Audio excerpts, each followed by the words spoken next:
Hey, what is up guys? Adam here. Welcome back to the channel. Today we're going to be doing another episode of Tech News where I go over the latest and greatest in tech. Today we're going to be covering a couple different stories. The first story we're going to jump into is going to be about Apple's new folding phone patent. That's right, you heard it correctly. Apple may be jumping into the folding phone game.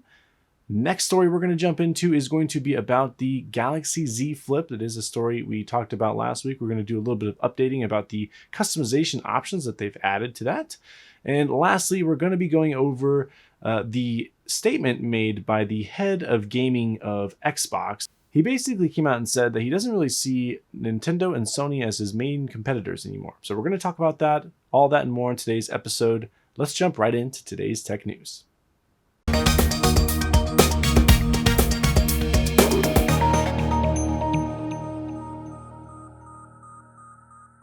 Okay, so first up, let's talk about Apple's new folding phone patent.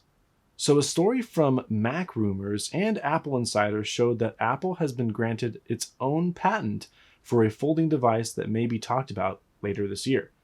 The patent describes a new mechanism for the hinges that protects the screen's integrity by using movable flaps to cover the hinge, avoiding that weird bended look you get when you have these foldable phones. For now, this is all we know about the folding device, and although Apple has been creating patents for foldable components for a while now, in 2018, for example, they even patented a removable battery. We have no idea if this means that Apple's actually going to be making a foldable phone. It's just some patents that they recently have made. So what do you think about Apple's new entry to the folding phone race? Do you think Apple's entry might be really good? Do you think Apple's even going to use any of this stuff, or do you think they're just patenting it to keep it from other people using it? Let's see what happens. For me personally, I feel like if Apple were to jump into the game, it might add some more competition, some more fire up some other manufacturers' butts, and they might jump into it a little bit quicker. And also, what do you think about folding phones in general? Does that even fit a need for you? Does that fill any gaps that you're missing on your phone right now? Let me know in the comments down below. So speaking of foldable phones, it looks like the Galaxy Z Flip has already been customized by a company called Caviar? Maybe I'm too poor to understand. It looks like you can pre-order the Galaxy Z Flip Harley Quinn, Gold, and Carbon Titanium versions, all for the low price of $5,000 to $6,000 respectively. This all from the Caviar.com website. It looks like they're accepting pre-orders now. Now, the Galaxy Z Flip has already had its specs leaked, so it didn't really seem that impressive to me. And I really like the Razr much better in comparison to it, only because it had a really sleek design and it reminds me of the Razr I used to use back in the day. Now, I'm really anxious to see what happens with the Galaxy device and how its launch goes. I love the boundaries that are being pushed with these foldable phones, and the giants like Apple and Samsung getting into the loop. It may only make the tech better, and as long as the demand is high enough, they're only going to improve day by day. What do you think? Again, do you like the folding phone concept, or is that just something you're not into at all? Let me know in the comments down below. And in our last story today, we're going to be talking about the statement made by Phil Spencer. Now, if you don't know who Phil Spencer is, he is the head of gaming for Xbox, and he recently made some statements about the gaming landscape. Phil Spencer recently stated in an interview that he didn't really see Sony and Nintendo as the main competitors anymore, heading into the future looking at cloud gaming. Now, Phil Spencer instead believes that Amazon and Google Cloud Gaming will be the future of gaming, which will shift the competition to those who are already investing into cloud resources heavily. Keep in mind, this is all being said while Google Stadia is being said to have some major issues, upsetting a lot of customers.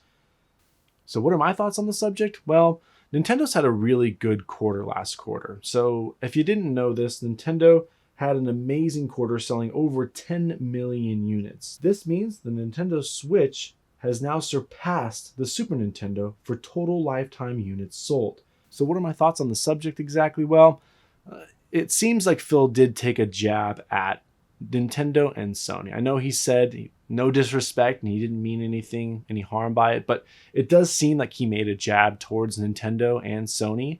And in a time where Stadia, the big player that he just announced as his new competitor, is having issues in the landscape that he's talking about, I don't know, it just seems a little off, and maybe he isn't looking at the previous sales that Nintendo's had. Like I mentioned previously, those units that were sold, I mean, there was a ton of units sold. Nintendo had a great quarter last quarter, so I guess we'll see what happens moving forward. I know that GeForce just launched their own type of streaming services. Stay tuned for that. I believe it's called GeForce Now. We'll be going over that as well. It's only $5 a month. You might want to talk about that, see what the streaming services is like for that, and the games that they're offering as well. So stay tuned for that. I will be covering that in another video. So let me know what you think. Are you pretty pumped about the future of cloud gaming, or are you like me, where you remain really hopeful for what's going on, but you just don't seem impressed by the current situation? Are you gaming with Google Stadia right now? How's it working for you? For me, the cloud gaming atmosphere seems like it's really cool. It seems like it has tons of potential, but when I look at all the options, I'm just unimpressed. Right now, I remain hopeful, but unimpressed. Let me know what you guys think in the comments down below and how you're feeling about the future of cloud gaming. Thank you so much for watching, guys. I hope you have a great day. If you liked what you saw, please feel free to give me a thumbs up and subscribe to the channel for more future content. I will be updating you guys on the Samsung Galaxy Unpacked event, so stay tuned for that. Until then, have a great day, and I'll see you in the next one.